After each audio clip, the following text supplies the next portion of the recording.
ఓం శ్రీ పరమాత్మనే నమః.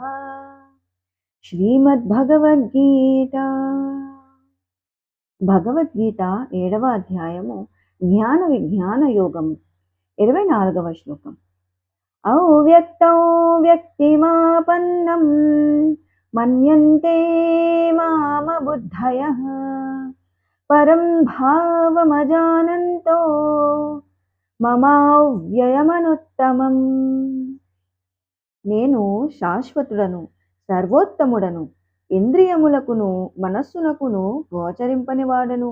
నా పరమభావమును బుద్ధిహీనులు గ్రహింపక ఇట్టి సచ్చిదానంద ఘన పరమాత్ముడనైన నన్ను సాధారణ మనుషునిగా అనగా జనన మరణ చక్రములో బడి పరిభ్రమించువానిగా తలంచేదరు.